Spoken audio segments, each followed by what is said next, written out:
Hi hello नमस्ते, तुमचे पुन्हा एकदा स्वागत आहे माझ्या मराठी ब्लॉगमध्ये आणि मी आहे पूजा। तर आज मी तुमच्यासोबत शेअर करणार आहे माझं संडेचं रुटीन। तर चला स्वामींचं नाव घेऊन मी व्हिडिओला सुरुवात करते। तर काल शनिवार होता, तर मग शनिवारच्या बाजारामधून भाजीपाला आणून ठेवलेला आहे। रात्री उशीर झाल्यामुळे तो काही फ्रीजला लावला नाही आणि सकाळी दूध आणून ठेवलं आणि ही रात्रीचीच भांडी घासून ठेवलेली आहे। रात्रीच मी किचन सगळं स्वच्छ करून ठेवते, म्हणजे तो प्रसन्न किचन बघितला ना सकाळी की कामाला कसं छान वाटतं नाही का, म्हणून मी तो रात्रीच स्वच्छ वगैरे करून ठेवत असते। गुड मॉर्निंग कर।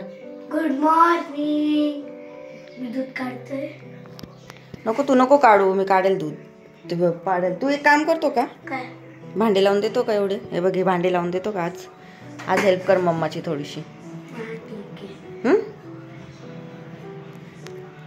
ठीक आहे चालेल चल। तर वेदांत लावतोय इथे भांडी, मदत करतोय मला मस्त। तशी तर मिस्टरांना सॅटर्डेला सुट्टी असते, पण आज त्यांना जायचंय मित्राच्या लग्नाला। तर मग त्यांना लग्नाला जायचंय थोडं उशिरा, 12-1 पर्यंत निघायचंय। तर मग त्यांच्याजवळ जो काही थोडाफार वेळ होता, तर मग त्या वेळेमध्ये ते मला थोडीशी घरकामामध्ये मदत करताय।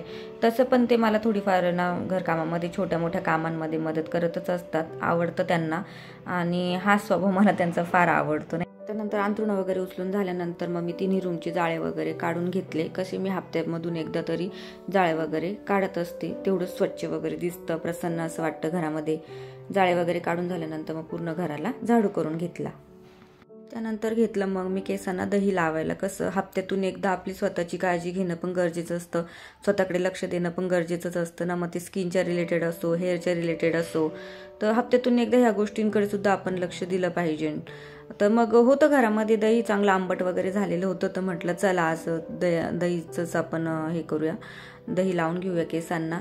आणि कसं ना कोंडा वगैरे झालेला असेल तर तो पण निघून जातो, आणि थंडीच्या दिवसांमध्ये तर केसांचे म्हणजे खूप वृक्ष अशी होऊन जातात केस। तर मग आणि मला करायची आज बाथरूमची डीप क्लिनिंग, तर मग म्हटलं चला दही केसांमध्ये मुरोपर्यंत आपलं बाथरूमची डीप क्लिनिंग पण होऊन जाईल आणि केसांमध्ये दही पण छानपैकी मुरून जाईल। मग मी घेतलं बाथरूमचं इकडे डीप क्लिनिंग करायला। तर मग आधी सगळं जाळं वगैरे काढून घेतलं। हप्त्यातून म्हणजे 8 दिवसातून मी एकदा डीप क्लिनिंग करत असते बाथरूमची, म्हणजे सगळं टाईल्स वगैरे घसून जाळं वगैरे काढून हार्पिकनी एकदा सगळं स्वच्छ बाथरूम वगैरे करून घेत असते। मी हार्पिक आहे ना हप्त्यातून एकदाच यूज करते, कारण कसं आहे ना का हार्पिकचा वास जरा स्ट्रॉंग असतो आणि रोज रोज यूज केल्याने ते ना तो बाथरूममध्येच तो वास सगळा असा पसरेला असतो नाही का। मग बाथरूममध्ये गेल्यानंतर तो स्ट्रॉंग वासाने मला थोडासा त्रास होतो, त्यामुळे मी हप्त्यातून एकदाच हार्पिक यूज करते आणि अदरवाईज इतर वेळी मग मी निरमा वगैरे टाकून बाथरूम स्वच्छ करत असते। तर इथे बघू शकता आता तुम्ही माझं टाईल्स वगैरे घसून जाळं वगैरे काढून छानपैकी माझं बाथरूम हे स्वच्छ झालेलं आहे। त्यानंतर मग मी काय करते की बेसिंग वगैरे पण धुवून घेते, आणि बेसिंग मी रोज धुते, हप्त्यातून एकदा नाही धुवत। बेसिंग रोज वगैरे धुवून घेते आणि मग लादी पुसायला घेते, म्हणजे कसं बेसिंग बाथरूम वगैरे धुतलेलं पाणी जे बाहेर येतं किंवा साचतं ना, तर मग लादी वगैरे पुसून घेतली की मग ते पण क्लीन होऊन जातं। एकाच कामामध्ये सगळे 2-3 कामं कसे ॲडजस्ट होतील याचाच विचार करते। मग लादी वगैरे पुसून झाली आता माझी आली, आणि मग मी घेतलं आंघोळ वगैरे पण करून घेतली पटकन, कारण की कसं देवपूजेला फार उशीर होऊन जातो। मग देवपूजा कशी सकाळी सकाळी झालेली तर चांगलीच असते, पण माझी शक्यतो सकाळी सकाळी होत नाही, कारण की खूप घाई असते ना, त्यामुळे माझी सकाळी देवपूजा होत नाही। तर मग कसं सुट्टीच्या दिवशी तर आणखीनच आपलं आरामशीर चालतं, पण मग जरी सुट्टीच्या दिवशी आरामशीर चाललं तरी देवपूजाला उशीर करून चालत नाही, त्यामुळे पटकन आंघोळ वगैरे करून थोडीफार फ्रेश झाले। आणि हो मला ना म्हणजे असं फ्रेश व्हायला खूप आवडतं, म्हणजे लोशन वगैरे लावून पावडर वगैरे थोडंसं लिप बाम वगैरे लावून तयार व्हायला खूप आवडतं, आणि मग अशाच फ्रेश मूडमध्येच किचनमध्ये काम करायला आवडतं। आणि कसं आहे ना जरा मिस्टर पण घरी होते, तर मग तयारी होणं तो बनत आहे ना, तर मग म्हटलं चला आज थोडंसं तयार पण होऊया, सुट्टीचा दिवस आहे। तर असं काही नाही की मिस्टर घरी आहे म्हणून मी तयारी वगैरे करते, अशातला काही भाग नाही। आणि तयारी अशी खूप काही नाही करत, ते आपलं थोडंसं लिप बाम वगैरे होटांना लावून आणि थोडीशी अगदी लिपस्टिक लावून वगैरे तयार होत असते। आणि आवडतं मला असं सजायला नटायला नाही का।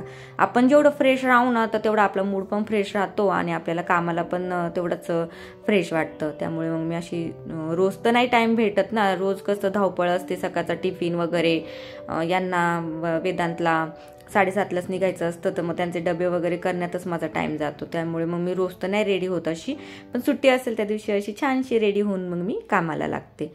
त्यानंतर मग माझ्या आता इथे देवपूजा वगैरे पण झाली, त्याचं काही डिटेलिंग करत बसली नाही, व्हिडिओ खूप मोठा होऊन जातो, त्यामुळे मग त्याचं डिटेलिंग मी काही दाखवलं नाही आहे. मग देवाजवळ रांगोळी वगैरे काढून घेतली, आणि रांगोळी तर मला काढायला आवडतेच, कारण की कसं आहे ना, मस्त फ्रेश असं वाटतं रांगोळी काढल्यानंतर. तर इथे माझी अशी मस्तपैकी अशी तुळस आहे, तुळशीची पूजा वगैरे आत्ताच झाली आहे.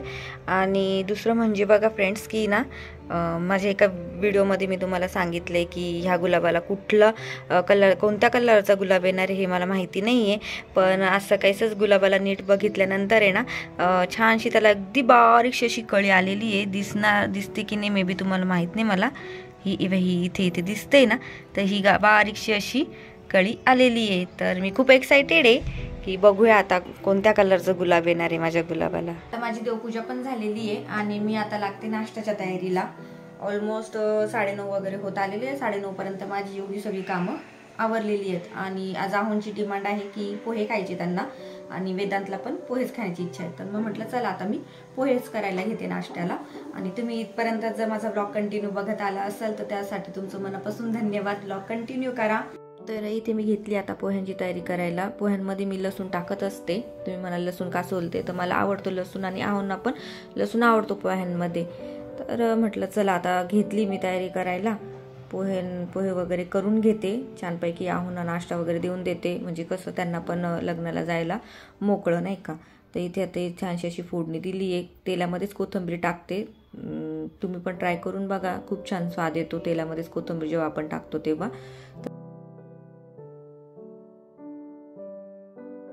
तर किचनमध्ये मी पोहे करोपर्यंत इकडं आहोंनी सगळा भाजीपाला वेगवेगळा करून ठेवला, म्हणजे मला फ्रीजमध्ये सोपं पडेल ठेवायला नाही का. आणि आमचे छोटे मास्टर म्हणजे माझा वेदांत त्यांना मदत करतोच आहे. कसं त्याच्या पप्पांचं तो बघतो की घरामध्ये ते मला कशी छोट्या मोठ्या कामांमध्ये मदत करतात, हे बघून तो पण शिकतोय. त्यांचं बघूनच कसं घरातले लहान मुलं आहेत ना आपले, मोठे कसे वागतात कसे बोलतात हे बघूनच शिकत असतात ना. तर मग तो पण त्याच्या पप्पांचं बघून शिकत असतो.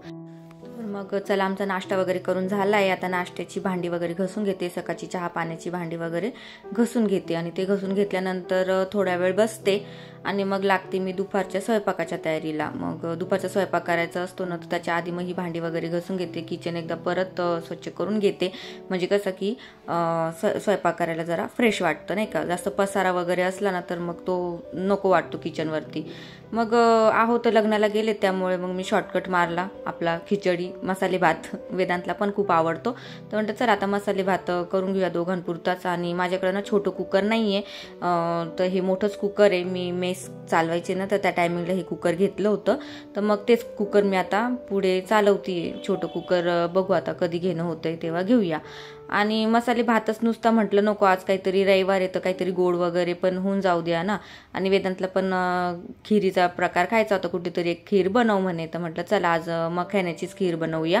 तर ती कशी बनवतात याचा व्हिडिओ मी ऑलरेडी अपलोड केलेला आहे चॅनलवर, तर तू ते बघू शकता. तर अशा प्रकारे माझी मखाण्याची खीर पण तयार झालेली आहे. आता खूप भूक लागलेली आहे. गरम गरम मसाले भात आणि गोड गोड अशी मखाण्याची खीर तर रेडी झालेली आहे. आणि वेदांत पण चाललंय, अगं मम्मी जेवायला दे लवकर, त्याला पण भूक लागली आहे ना. मग चला आता आम्ही बसतोय जेवायला, तुम्ही पण या जेवायला. तर चला इथेच मी आता माझा संडेचा रुटीनचा जो ब्लॉग आहे तो एंड करते. आय होप तुम्हाला ब्लॉग आवडला असेल तर लाईक करा, चॅनलवर नवीन असाल तर सबस्क्राईब करा.